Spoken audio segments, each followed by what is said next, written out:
ಹೇಗೋ ಫಂಕ್ಷನ್ ಎಲ್ಲ ತುಂಬ ಚೆನ್ನಾಗಾಯ್ತು ಅಲ್ವಾ ರಾಜು? ನಾನು ಹೇಗಾಗುತ್ತೋ ಏನೋ, ಅವರು ಆಂಟಿ ಬೇರೆ ಬಂದಿದ್ದಾರಲ್ಲ, ಎಲ್ಲಿ ನಿಮ್ಮಮ್ಮ ಅವರಿಗೆಲ್ಲ ವಿಷಯನೂ ಹೇಳ್ತಾರೋ, ಮುಂದಕ್ಕೆ ಏನು ಮಾಡೋದು ಅಂತ ಟೆನ್ಷನ್ ತಗೊಂಡಿದ್ದೆ. ನಿನ್ನೆ ಎಲ್ಲ ನಿದ್ದೆನೇ ಬರಲಿಲ್ಲ ರಾಜು ನನಗೆ.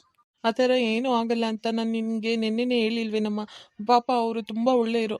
ಆ ಥರ ಏನಾದರೂ ಹೇಳೋದಿದ್ರೆ ಅವ್ರು ನೆನ್ನೆ ಬಂದ್ರಲ್ಲ ಆವಾಗಲೇ ನಮ್ಮ ಅಮ್ಮಂಗೆ ಕರ್ಕೊಂಡೋಗಿ ಎಲ್ಲ ವಿಷಯನೂ ಹೇಳೋರು. ಅಂದರೆ ಅವರು ಆ ರೀತಿ ಮಾಡಲಿಲ್ಲ. ಅವರು ಇದರಲ್ಲೇ ಗೊತ್ತಾಗುತ್ತೆ ಅವ್ರು ಎಷ್ಟು ಒಳ್ಳೆಯರು ಅಂತ. ಹೌದು ರಾಜು. ಆಮೇಲೆ ಟೈಮ್ ಮಾಡಿಕೊಂಡು ಆಂಟಿ ಹತ್ರ ಸ್ವಲ್ಪ ಮಾತಾಡಬೇಕು, ಇಲ್ಲಾಂದ್ರೆ ಪಾಪ ಅವ್ರು ಬೇಜಾರು ಮಾಡ್ಕೊತಾರೆ ಅಲ್ವಾ? ಹ್ಞೂ ಗಂಗಾ, ನೀನು ಅವ್ರ ಹತ್ರ ಮಾತಾಡು. ಹಾಗೆ ಏನೇನೆಲ್ಲ ನಡೀತು ಅದನ್ನೆಲ್ಲ ಹೇಳು. ಈ ರೀತಿ ನೀನು ಮದುವೆ ಬೇಡ ಅಂತ ಹೇಳಿದ್ದು, ನಿಮ್ಮಮ್ಮ ಹಿಂಸೆ ಮಾಡಿ ಮದುವೆಗೆ ಒಪ್ಸಿದ್ದು, ಅದನ್ನೆಲ್ಲ ಹೇಳು. ಅದನ್ನೆಲ್ಲ ಹೇಳಿದ್ರೆ ಅವರು ಅರ್ಥ ಮಾಡ್ಕೊಳ್ತಾರೆ.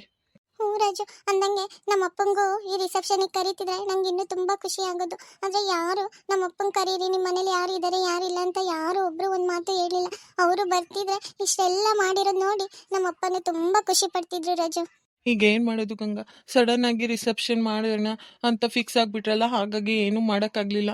ನಾನು ನಿನ್ನನ್ನು ಸರಿಯಾದ ಟೈಮ್ ನೋಡಿಕೊಂಡು ನಿಮ್ಮ ಮನೆಗೆ ಕರ್ಕೊಂಡು ಹೋಗ್ತೀನಿ. ಅಲ್ಲಿವರೆಗೂ ಏನು ಬೇಜಾರು ಮಾಡ್ಕೋಬೇಡ ಗಂಗಾ. ಸರಿ, ಓಕೆ ರೀ, ಆಯಿತು. ಅದೇ ನಾನು ನೋಡ್ರಿ, ನಮ್ಮ ಅಪ್ಪ ಅಮ್ಮ ಇಲ್ಲ, ಏನಿಲ್ಲ. ಹಾಗೆ ನಮ್ಮ ಕಡೆಯರಂತ ಯಾರೂ ಇಲ್ಲ. ನಮ್ಮ ಫ್ರೆಂಡ್ಸು ಬರ್ತೀನಿ ಅಂತ ಹೇಳಿದ್ರು, ಆದರೆ ಅವರು ಇಷ್ಟೊತ್ತಾದರೂ ಬರಲಿಲ್ಲ. ಮೋಸ್ಟ್ಲಿ ಅವ್ರು ಬರಲ್ಲ ಅನಿಸುತ್ತೆ. ನೋಡಮ್ಮ, ನೀನು ನೆನೆಸ್ತಿದ್ದಂಗೆ ನಿಮ್ಮ ಫ್ರೆಂಡ್ಸ್ ಬಂದಿದ್ದಾರೆ ನೋಡು. ಇಲ್ಲ ರಜು, ನಾನು ಯಾವ ಫ್ರೆಂಡ್ಸಿಗೂ ಮಾತಾಡಲ್ಲ. ನನಗೆ ಯಾರೂ ಇಲ್ಲ.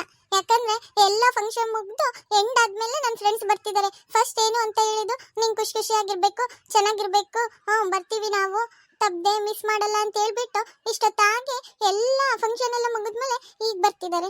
ಲೇ ಗಂಗಾ, ಸಾರಿ ಕಣೆ, ಈ ರೀತಿ ಬೇಜಾರು ಮಾಡ್ಕೋಬೇಡ. ಅದೇನಾಯ್ತು ಅಂದರೆ ನಾವು ಬರುವಾಗ ಸ್ವಲ್ಪ ಲೇಟ್ ಆಗೋಯ್ತು ಕಣೆ, ಕ್ಷಮಿಸ್ಬಿಡೆ. ಈ ರೀತಿ ಮುನಿಸ್ಕೋಬೇಡ ಗಂಗಾ. ಸಾರಿ ಕಣೆ ಗಂಗಾ, ಆದರೆ ನಾವು ಮಿಸ್ ಮಾಡಿದೆ ನೀನು ರಿಸೆಪ್ಷನಿಗೆ ಬಂದಿದ್ದೀವಿ ತಾನೇ. ಅಲ್ಲ, ನೀನು ಈ ರೀತಿ ಬೇಜಾರಾದರೆ ನಡಿಯೇ ರಮ್ಯಾ, ನಾವು ಹೋಗೋಣ. ಗಂಗಾ ಈ ರೀತಿ ಬೇಜಾರಾಗಿ ಮಾತಾಡಲಿಲ್ಲ ಅಂದರೆ ಇಲ್ಲಿದ್ದೆ ಇನ್ನೇನು ಮಾಡೋದು, ನಡಿ ಹೋಗೋಣ. ಹೌದು ಕಣೆ ರಾಜ, ನಡಿ ಹೋಗೋಣ. ಗಂಗಾ ಯಾಕೆ ಇಷ್ಟು ಬೇಜಾರಾಗಿದ್ದಾಳಲ್ಲ, ನಡಿ ನಾವಿನ್ನ ಹೋಗೋಣ. ಸಾರಿ ರಾಜು, ಆದರೆ ಕಂಗ್ರ್ಯಾಚುಲೇಷನ್ ಕಣ್ರಿ. ಥ್ಯಾಂಕ್ ಯು ರಮ್ಯಾ ಅವರೇ, ಥ್ಯಾಂಕ್ ಯು ಸೋ ಮಚ್. ನೀವು ಲೇಟ್ ಆದರೂ ಮಿಸ್ ಮಾಡಬಾರ್ದು ಅಂತ ನಮ್ಮ ರಿಸೆಪ್ಷನಿಗೆ ಬಂದ್ರಲ್ಲ, ಅದಕ್ಕೆ ನಂಗೆ ತುಂಬಾ ಖುಷಿ ಇದೆ. Thank you so much Ganga ಅವರೇ, ರದಾ ಅವರೇ, ಥ್ಯಾಂಕ್ ಯು. ನಿಂತ್ಕೊಳ್ರೆ ಅಲ್ಲ ಕಡೆ. ಮತ್ತೆ ನಂಗೆ ಈಗ ಹೇಳ್ಕೊಳಕ್ ಇರೋದು ನೀವಿಬ್ಬರೇ ಫ್ರೆಂಡ್ಸ್. ಅದ್ರಲ್ಲಿ ನೀವು ಈ ರೀತಿ ಮಾಡಿದ್ರೆ ನನ್ನ ಮನಸ್ಸಿಗೆ ಎಷ್ಟು ಬೇಜಾರಾಗುತ್ತೆ ಅಂತ ಗೊತ್ತಿಲ್ವಾ ನಿಮ್ಗೆ? ನಮ್ಮ ಕಡೆಯಿಂದ ಯಾರು ಇಲ್ಲ ಅಂತ ಅವಾಗಿಂದ ಎಷ್ಟು ಬೇಜಾರಾಯ್ತು ಗೊತ್ತಾ? ಸುಮಾರು ಒಂದು 3 ಅವರ್ಸಿಂದ ಹೀಗೆ ನಿಂತಿದ್ದೀವಿ. ಎಲ್ಲರೂ ರಾಜು ಮನೆ ಕಡೆ ಎಲ್ಲರಿಗೂ ಅಟೆಂಡ್ ಮಾಡಿ ಮಾತಾಡಿಸಿ ಎಲ್ಲರಿಗೂ ಅವಾಗ ನೋಡಿದಾಗ ನಮ್ಮ ಕಡೆಯಿಂದ ಯಾರು ಇಲ್ವಲ್ಲ, ಅಲ್ಲ ಅಟ್ಲೀಸ್ಟ್ ನಮ್ಮ ಫ್ರೆಂಡ್ಸ್ ಆದ್ರೂ ಬರ್ತೀನಿ ಅಂತ ಹೇಳಿದ್ರು, ಅವರು ಬಂದಿಲ್ವಲ್ಲ ಅಂತ ಎಷ್ಟು ಬೇಜಾರಾಯ್ತು ಗೊತ್ತಾ? ಅದನ್ನೇ ರಾಜು ಅವ್ರ ಹತ್ರ ಹೇಳ್ತಿದ್ದೆ. ಮತ್ತೆ ನೀವು ನನ್ನ ಇಷ್ಟು ಕ್ಲೋಸ್ ಫ್ರೆಂಡ್ಸ್ ಆಗಿ ನೀವು ಕರೆಕ್ಟ್ ಟೈಮಿಗೆ ಬರಲಿಲ್ಲ ಅಂದಾಗ ನಮ್ಮ ಮನಸ್ಸಿಗೆ ಎಷ್ಟು ಬೇಜಾರಾಗುತ್ತೆ ಅಂತ ನಿಮ್ಗೆ ಗೊತ್ತಾ ಇಲ್ವಾ? ಸಾರಿ ಕಣೆ ಗಂಗಾ, ಸ್ವಲ್ಪ ಅರ್ಥ ಮಾಡ್ಕೊಳ್ಳೆ. ಸರಿ ಕಣ್ರೆ, ಆಯಿತು, ಪರವಾಗಿಲ್ಲ ಬಿಡು. ಪಾಪ ನಿಮ್ಮದು ಏನೇನೋ ಕೆಲಸ ಇರುತ್ತೆ, ಅದ್ರಲ್ಲಿ ನೀವು ಟೈಮ್ ಮಾಡಿಕೊಂಡು ಈಗಾದರೂ ಬಂದ್ರಲ್ಲ, ನನಗೆ ಅದಕ್ಕೆ ತುಂಬ ಖುಷಿ ಆಗ್ತಿದೆ. ನೋಡು ರವಿ, ಇವರು ನನ್ನ ಫ್ರೆಂಡ್ಸು ರಾಧಾ ಮತ್ತು ರಮ್ಯಾ ಅಂತ. ಇವರಿಬ್ಬರು ನನ್ನ ಕ್ಲಾಸ್ಮೇಟು. ನಾವೆಲ್ಲರೂ ಒಂದೇ ಕಾಲೇಜಲ್ಲಿ ಓದ್ತಿದ್ದಿದ್ದು. ರಾಧಾನು ನಾನು ಸೀನಿಯರು, ನಮ್ಮ ರಮ್ಯಾ ಜೂನಿಯರು. ಓ ಹೌದಾ? ಸೊ ನೈಸ್ ಅತ್ತೆ. ಹಾಯ್ ರಾಧಾ, ಹಾಯ್ ರಮ್ಯಾ, ಚೆನ್ನಾಗಿದ್ದೀರಾ? ಅಲ್ಲ, ನೀವು ನಮ್ಮ ಅದಕ್ಕೆ ಫ್ರೆಂಡ್ಸು ಅಂದಮೇಲೆ ನೀವು ಫಂಕ್ಷನ್ ಸ್ಟಾರ್ಟ್ ಆಗೋವಾಗಲೇ ಬರೋದು ಬಿಟ್ಟು ಈಗ ಎಂಡಿಗೆ ಬಂದಿದ್ದೀರಲ್ಲ. ನಾನೇನು ಅಂದ್ಕೊಂಡಿದ್ದೆ ಅಂದರೆ ಫಂಕ್ಷನ್ ಸ್ಟಾರ್ಟ್ ಆದಮೇಲೆ ಬರ್ತಾರೆ ಅಂತ ತಿಳ್ಕೊಂಡಿದ್ದೆ. ಯಾಕೆ ಇಷ್ಟು ತಡ ಮಾಡಿಬಿಟ್ರಿ ಬರೋದು? ಅದು ನಮಗೆ ಸ್ವಲ್ಪ ಕೆಲಸ ಇತ್ತು ಪ್ರೀತಿ, ಹಾಗಾಗಿ ಬರೋಕ್ಕಾಗಲಿಲ್ಲ ಬೇಗ. ಆದರೆ ಮಿಸ್ ಮಾಡಬಾರ್ದು ಅಂತ ಅದಕ್ಕೆ ಈಗ ಬಂದ್ವಿ. ಹೌದಾ?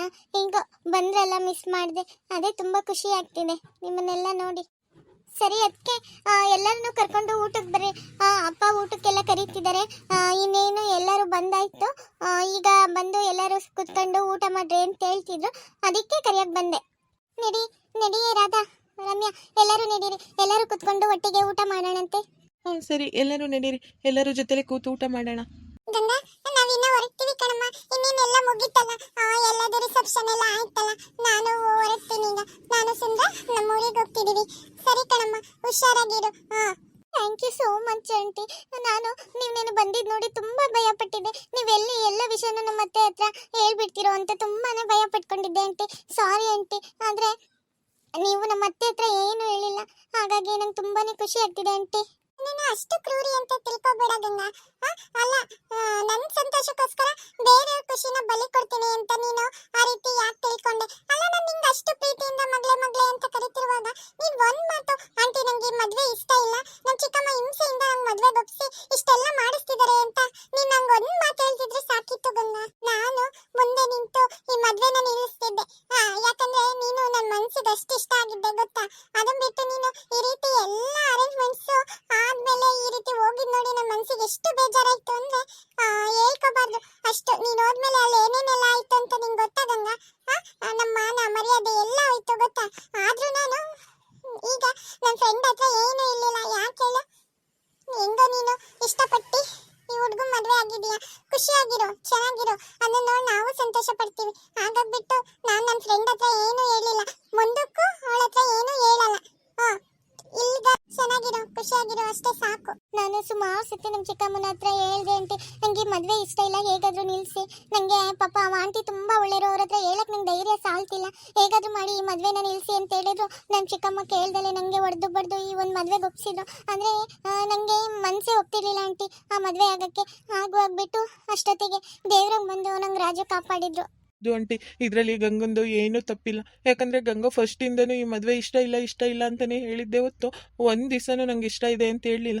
ಅವಳು ಬರ್ಬೇಕಾದ್ರೆ ಏನು ಅಂದ್ಲು ಗೊತ್ತಾ, ನಾನು ಕರ್ಕೊಂಡು ಬರೋಕ್ಕೆ ಬಂದಿದ್ನಲ್ಲ ಆವಾಗ, ಥೂ ಪಾಪ ಆ ಆಂಟಿ ಏನು ತಪ್ಪು ಮಾಡಿದ್ದಾರೆ, ಆ ಆಂಟಿ ಮೋಸ ಮಾಡೋದು ನನಗೆ ಯಾಕೋ ಇಡಿಸ್ತಿಲ್ಲ ಅಂತ ಎಷ್ಟು ಹೇಳಿದ್ಲು.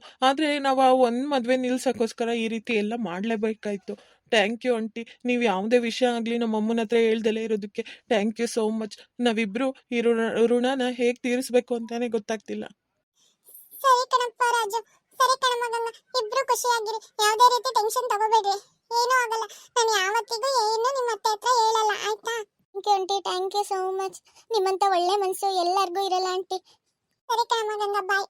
ನೋಡ್ತೀಯಾ ರಾಜು, ಆಂಟಿ ಎಷ್ಟು ಒಳ್ಳೆಯರು ಅಂತ. ಪಾಪ ಅವ್ರು ಏನು ಹೇಳ್ದಲೆ ಖುಷಿಯಾಗಿ ಬಂದು ಎಲ್ಲ ಫಂಕ್ಷನ್ ಮುಗಿಸಿ ಖುಷಿಯಾಗಿ ಹೋಗ್ತಿದ್ದಾರೆ ಅಲ್ವಾ. ಕಣಮ್ಮ, ಈ ಒಂದು ಘಟನೆಯನ್ನ ನಿನ್ನ ತಲೆಯಿಂದನೇ ತೆಗ್ದಾಕ್ಬಿಡು. ಮತ್ತೆ ಯಾವತ್ತೂ ಈ ರೀತಿ ನನ್ನ ಲೈಫಲ್ಲಿ ಆಗಿತ್ತು ಅಂತ ಹಿಂದಿಂದೆಲ್ಲ ಯೋಚನೆ ಮಾಡಬೇಡ. ಸರಿ ರಾಜು, ಆಯ್ತು. ಹೇಗಿದೆ ಅಡ್ಗೆ ಎಲ್ಲ ಹೇಗಿದೆ ಅಂತ ಒಬ್ರು ಹೇಳ್ತಿಲ್ಲ, ಸುಮ್ಮನೆ ನಿಮ್ಮ ಪಾಡಿಗೆ ನೀವು ಊಟ ಮಾಡ್ತಿದ್ದೀರಲ್ಲ. ಅಲ್ಲ, ಅಡ್ಗೆ ಹೇಗಿದೆ ಅಂತ ಒಂದು ಮಾತು ಹೇಳೋದಲ್ವೇ? ಕಂಡವರೆಗೂ ಈ ಸೊಂದು ಅಡುಗೆ ಮಾಡಿಸ್ಬಿಟ್ಟಿದೆಯಲ್ಲ, ಸ್ವೀಟ್ ಒಂದು 5-6 ಥರದ್ದು ಇದೆಯಪ್ಪ. ನೋಡು, ತುಂಬಾ ಚೆನ್ನಾಗಿ ಮಾಡಿಸಿದೆಯಾ ಬಿಡವ. ಅಡುಗೆ ಎಲ್ಲ ತುಂಬಾ ಚೆನ್ನಾಗಿದೆ, ಎಷ್ಟೊಂದು ವೆರೈಟಿ ಇದೆ, ತಿಂತಿದ್ರೆ ಇನ್ನೂ ತಿಂತಾನೆ ಇರಬೇಕು ಅನಿಸ್ತಿದೆ, ತುಂಬಾನೇ ಚೆನ್ನಾಗಿದೆ. ಚಿಕ್ಕಪ್ಪ, ಎಲ್ಲದೂ ತುಂಬಾ ಚೆನ್ನಾಗಿದೆ, ಎಲ್ಲದೂ ತುಂಬಾ ಚೆನ್ನಾಗಿ ಟೇಸ್ಟ್ ಇದೆ, ಎಲ್ಲ ಚೆನ್ನಾಗಿ ಹದವಾಗಿ ಮಾಡಿದ್ದಾರೆ ನೋಡ್ರಿ. ಕಣವರಾಗು, ಎಲ್ಲ ತುಂಬಾ ಚೆನ್ನಾಗಿದೆ ನೋಡು. ಎಲ್ಲ ಊರಿನ ಜನ ಎಲ್ಲ ಅದನ್ನೇ ಹೊಗಳ್ತಿದ್ರು. ಅಡುಗೆ ಮಾತ್ರ ತುಂಬಾ ಚೆನ್ನಾಗಿ ಮಾಡಿಸಿದ್ದಾರೆ, ಅಷ್ಟೊಂದು ವೆರೈಟಿ ಮಾಡಿಸಿದ್ದಾರೆ, ಸ್ವೀಟ್ 5-6 ಥರದ್ದೆಲ್ಲ ಇದೆ, ಹೊಟ್ಟೆ ತುಂಬ ಊಟ ಮಾಡಿದ್ವಿ ಅಂತ ಎಲ್ಲರೂ ಹೊಗಳ್ತಿದ್ರು. ಅದಕ್ಕೆ ಎಲ್ಲರೂ ನನಗೂ ಸುಮಾರು ಜನ ಹಂಗೆ ಹೇಳಿದರು, ಅಡುಗೆ ಎಲ್ಲ ತುಂಬ ಚೆನ್ನಾಗಿ ಮಾಡಿಸಿದ್ದೀರಾ, ತುಂಬ ಚೆನ್ನಾಗಿದೆ ಅಡುಗೆ ಎಲ್ಲ ಅಂತ. ಎಲ್ಲರೂ ಮಾತಾಡ್ಸ್ಕೊಂಡು ಈಗ ತಾನೇ ಹೋದ್ರು. ಎಲ್ಲಿ ಗಂಗಾ ಮತ್ತು ರಾಜು ಅವರಿಬ್ರು ಬರಲಿಲ್ವಾ? ಅವರಿಬ್ರು ಬಂದಿಲ್ವಲ್ಲ? ಅವರು ಅದಕ್ಕೆ ಮತ್ತೆ ಅಣ್ಣ ಅವರಿಬ್ರು ಗಂಗಾ ಅದಕ್ಕೆ ಫ್ರೆಂಡ್ಸ್ ಬಂದಿದ್ದಾರಲ್ಲಪ್ಪ, ಅದಕ್ಕೆ ಅವ್ರ ಜೊತೆ ಮಾತಾಡ್ಕೊಂಡು ನಿಂತಿದ್ರು. ಹಾಗಾಗ್ಬಿಟ್ಟು ಬರ್ತೀವಿ, ನೀವು ಹೋಗಿರಿ ಅಂತ ಹೇಳಿದ್ರು. ಹಾಗಾಗಿ ನಾವೆಲ್ಲ ಊಟಕ್ಕೆ ಬಂದ್ವಿ. ನೆಕ್ಸ್ಟ್ ಅವ್ರು ಬಂದು ಊಟ ಮಾಡ್ತಾರೆ, ತಗೊಳ್ರಿ. ನೀನು ಕುತ್ಕೊಳ್ಳೋದಲ್ವೇ? ನೀನು ನಮ್ಮ ಜೊತೆ ಕುತ್ಕೊಂಡು ಊಟ ಮಾಡೋದು ಬಿಟ್ಟು ನೀನೊಬ್ಬ ಯಾಕೆ ನಿಂತಿದ್ಯಾ? ಅವರಿಬ್ರು ಗಂಡ ಹೆಂಡತಿ ಆಮೇಲೆ ಬಂದು ಉಣ್ತಾರೆ, ನೀನೊಂದು ಬಾ. ಇಲ್ಲ ಕಣಮ್ಮ, ಅವರು ಪಕ್ಕದೂರು ಗೌಡ್ರು ಬಂದಿದ್ರನ, ಅವರು ನಂಗೆ ಅವಾಗಲೇ ಭಾಳ ಹಿಂಸೆ ಮಾಡಿದ್ರು. ನಾನು ಒಬ್ಬನೇ ಕೂತಿದ್ದೀನಿ, ಕೂತ್ಕೊಳ್ರಿ, ನೀವು ನನ್ನ ಜೊತೆ ಊಟ ಮಾಡ್ರಿ ಅಂತ. ಹಾಗಾಗ್ಬಿಟ್ಟು ನಾನು ಅವಾಗಲೇ ಅವ್ರ ಜೊತೆ ಕೂತ್ಕೊಂಡು ಊಟ ಮಾಡಿದೆ. ನೀವೆಲ್ಲ ಊಟ ಮಾಡ್ರಿ. ಸರಿ ಕಂಡೆ, ಆಯ್ತು. ಇನ್ನೇನು ನಮ್ದೆಲ್ಲರದು ಊಟ ಆಗಿತ್ತೆ. ಇನ್ನು ನೆಕ್ಸ್ಟ್ ಗಂಗಾ ಮತ್ತೆ ರಾಜು ಅವರಿಬ್ರು ಉಳ್ಕೊಂಡಿದ್ದೆ ನೋಡ್ರಿ. ಅವರಿಬ್ರದ್ದು ಊಟ ಆದ್ರೆ ಎಲ್ಲರದು ಊಟ ಆದಂಗೆ. ಕಣಮ್ಮ, ನೀನು ಬೇಗ ಊಟ ಮಾಡ್ಕೊಂಡೋಗಿ ಅವರಿಬ್ರಿಗೂ ಕಳಿಸು. ಅವರಿಬ್ರು ಕುತ್ಕೊಂಡು ಊಟ ಮಾಡಲಿ. ಅವ್ರ ಫ್ರೆಂಡ್ಸ್ ಇದ್ದಾರೆ ಅಂತ ಹೇಳಿದ್ರಲ್ಲ, ಅವ್ರ ಜೊತೆ ಅವರು ಊಟ ಮಾಡಲಿ. ನಿಮ್ಮ ಫ್ರೆಂಡ್ ಬಂದಿದ್ಲಲ್ಲ, ಅವಳು ಹೋದ್ನ? ಅವಾಗಲೇ ಹೇಳ್ತಿದ್ಲಪ್ಪ, ಗಂಗನಾದ ಹೋಗ್ಬರ್ತೀನಿ ಕಣಮ್ಮ, ಚೆನ್ನಾಗಿದೆ ಅಂತೆಲ್ಲ ಹೇಳ್ತಿದ್ಲು. ನಂಗೂ ಹೇಳಿದ್ಲು, ಅಮ್ಮ ಹೋಗ್ಬರ್ತೀನಿ, ನಂಗೂ ಟೈಮ್ ಆಗುತ್ತೆ, ಸುಮಾರು ಹೊತ್ತಾಯ್ತು, ನಮ್ಮ ಮನೆಯವರು ಒಬ್ಬೇ ಇದ್ದಾರೆ, ನೆನ್ನೆ ಇನ್ನೂ ಬಂದಿದ್ದು ನಾನು, ನೆನ್ನೆ ಇದ್ದೀನಿ, ಇವತ್ತಿದ್ದೀನಿ, ಇನ್ನೇನು ಹೊರಡ್ತೀನಿ ಅಂತ ಹೇಳ್ತಿದ್ಲಪ್ಪ. ಹೌದು ಅತ್ತೆ, ಅವಳು ಹೋದ್ಲು. ಅವಾಗಲೇ ನಂಗೂ ಹೇಳೋದ್ಲು, ಇನ್ನೇನು ಹೊರಡ್ತೀನಿ, ಎಲ್ಲ ಮುಗೀತಲ್ಲ, ಇನ್ನೇನು ನೀವು ಎಲ್ಲರೂ ಕುತ್ಕೊಂಡು ಊಟ ಮಾಡ್ಕೊಳ್ರಿ, ಹೋಗ್ತೀನಿ ಅಂತ ಹೇಳಿ ಹೋದ್ಲಪ್ಪ. ಲಕ್ಕಣಿಗಿರ್ಚ ಯಾಕೋ ಅವ್ರ ಮಗ ಒಂಚೂರು ವಿಚಿತ್ರವಾಗಿ ಆಡ್ತಾನಲ್ವೇ? ನಾನು ನೆನೆಯಿಂದನೂ ನೋಡ್ತಿದ್ದೀನಪ್ಪ, ಯಾಕೋ ಒಂಥರ ಆಡ್ತಾನಪ್ಪ ಆ ಹುಡುಗ. ಹೌದು ಕಣಕ್ಕ, ಅವಳು ನನ್ನ ಜಾತ್ರೆ ಸಿಕ್ಕಾಗ್ಲೇ ಹೇಳಿದ್ಲು, ಅವಳಿಗೆ ಸ್ವಲ್ಪ ಬುದ್ಧಿ ಕಮ್ಮಿ ನನ್ನ ಮಗನ್ಗೆ, ಹಾಗಾಗ್ಬಿಟ್ಟು ಈ ರೀತಿ ಎಲ್ಲ ಮಾಡ್ತಾನೆ ಅಂತ ಹೇಳಿದ್ಲು. ನಂಗೆ ಗೊತ್ತಿತ್ತು, ಮತ್ತೆ ನಾನು ನಿಮ್ಮ ಹತ್ರ ಎಲ್ಲ ಹೇಳೋದು, ಪಾಪ ಅವಳೇನಾದ್ರೂ ಕೇಳಿ ಬೇಜಾರು ಮಾಡ್ಕೊಂತಾರೆ ಅಂತ ಸುಮ್ಮನೆ ಅದೇ ಅಷ್ಟೇ. ಆ ಹುಡುಗನ್ ಸ್ವಲ್ಪ ಬುದ್ಧಿ ಕಮ್ಮಿ ಅಂತೆ. ಅವ್ರು ಅವ್ರಿಗೆ ನೋಡಿದ್ರೆ ಹಾಗೆ ಅನಿಸ್ತಿತ್ತು. ಆದರೆ ಅವರು ಹಾಡು ಹೇಳಿದ್ದನ್ನು ನೋಡಿ ಏನು ಇಷ್ಟು ಚೆನ್ನಾಗಿ ಹಾಡು ಹೇಳ್ತಿದಾರಲ್ಲ ಅಂತ ಒಂದ್ಸತಿ ಶಾಕ್ ಆಯಿತು. ಆದರೂ ತುಂಬ ಚೆನ್ನಾಗಿ ಹಾಡು ಹೇಳಿದ್ರು ಅಲ್ವೇನಮ್ಮ? ಹಾಡು ತುಂಬಾ ಚೆನ್ನಾಗಿ ಹಾಡ್ದ ನೋಡು. ಹಾಡು ಏನೋ ಒಂಥರ ಅರ್ಥ ಇತ್ತು ಅನ್ನಂಗೆ ಅನಿಸುತ್ತೆ ಕಣೆ ನನಗೆ. ಅದೇ ಹಾಡು ಯಾಕೆ ಹಾಡಬೇಕಿತ್ತು? ಮದುವೆ ಫಂಕ್ಷನ್ ಸುಮಾರು ಹಾಡುಗಳು ಇದಾವಲ್ಲ, ಅದ್ರಲ್ಲಿ ಯಾವ್ದಾದ್ರು ಒಂದು ಆಡ್ಬೋದಿತ್ತು. ಆ ಹುಡುಗ ಯಾಕೆ ಅದೇ ಹಾಡು ಹಾಡ್ದ ಅಂತ ನನಗೆ ಈಗಲೂ ಗೊತ್ತಾಗ್ತಿಲ್ಲ ನೋಡು. ಅಯ್ಯೋ ಅಜ್ಜಿ, ಒಬ್ಬೊಬ್ರು ಭಾವನೆ ಒಂದೊಂದ್ ತರ ಇರುತ್ತೆ. ನೀವ್ ಯಾಕೆ ಅದಕ್ಕೆ ಟೆನ್ಷನ್ ತಗೊಂತೀರಾ? ಅವ್ರು ಬಂದು ಆಯ್ತು, ಹಾಡು ಆಯ್ತು, ಹೋಗು ಆಯ್ತು. ಇನ್ ಯಾಕೆ ನೀವು ಟೆನ್ಷನ್ ತಗೊಂತೀರಾ? ಖುಷಿಯಾಗಿ ಊಟ ಮಾಡ್ರಿ. ಕಡೆ ಪ್ರೀತಿ, ನೀನ್ ಹೇಳ್ತಿರೋದು ಸರಿನೇ. ಅಲ್ಲ, ನಮ್ ಚಂದ್ರಿ ಸೌಮ್ಯ ಎಲ್ಲ ಹೋದ್ರು? ಅವ್ರಿಬ್ರು ಕಾಣಿಸ್ತಿಲ್ವಲ್ಲ? ಅಲ್ಲ, ನಾನು ಕರೆಯೋದು ಮತ್ತೆ ನೋಡವ. ನಾನು ಎಲ್ಲ ಊಟ ಮಾಡಿರ್ಬೇಕು ಅವ್ರು ಅಂತ ನಾನು ಬಂದು ಊಟ ಕೂತೆ. ನೋಡ ಒಂಚೂರಾಗು ಎಲ್ಲಿದ್ದಾರೆ ಅವ್ರಿಬ್ರು ಅಂತ ಒಂಚೂರು ನೋಡ್ಬಿಟ್ಟು ಊಟ ಕರ್ಬರವ ಅವ್ರಿಬ್ರು. ಅಮ್ಮ, ಅವ್ರು ಸುಮಾರು ಹೊತ್ತಿಂದ ಕಾಣಿಸ್ತಿಲ್ಲಪ್ಪ. ಅಲ್ಲ, ಫಸ್ಟಿಗೆ ನಿಮ್ಮ ಎಲ್ಲರ ಜೊತೆ ನಿಂತ್ಕೊಂಡು ಫೋಟೋ ತೆಗೆಸ್ಕೊಂಡ್ರಲ್ಲ, ಅಷ್ಟೇ ನಾನು ನೋಡಿದ್ದು. ಅದಾದ್ಮೇಲೆ ಅವರಿಬ್ರು ಕಾಣಿಸ್ತಾನೆ ಇಲ್ಲ, ಎಲ್ಲಿಗೆ ಹೋಗ್ಬಿಟ್ರು ಅಂತಲೇ ಗೊತ್ತಾಗ್ತಿಲ್ಲ ಅಲ್ವೇ? ಯಾಕೋ ಸೌಮ್ಯ ನನಗೆ ಸುಸ್ತಾಗ್ತಿದೆ, ನಿಲ್ಲಕ್ಕಾಗ್ತಿಲ್ಲ, ಮೊನ್ನೆ ಏಣಿಯಿಂದ ಬಿದ್ದು ಕೈ ಕಾಲೆಲ್ಲ ನೋವು ಬರ್ತಿದೆ ಅಂತ ಹೇಳೋದ್ಲಪ್ಪ. ಮೋಸ್ಟ್ಲಿ ಹೋಗಿ ಏನಾದರೂ ಮಲಗಿದಾರೋ ಏನೋ ಗೊತ್ತಿಲ್ಲ. ಕಣ ಹೊಸಿವು, ಅವಳಿಗೂ ಹೋಗಿ ಒಂಚೂರು ಮಾತಾಡ್ಸ್ಬೇಕು. ನೆನ್ನೆಯಿಂದ ಕಾಲು ನೋವು ಕೈ ನೋವು ಅಂತಿದ್ಲು. ಒಂಚೂರು ಹೋಗಿ ನೋಡ್ಕೊಂಬರೋಣ ಎಲ್ಲರೂ ನಡೀರಿ.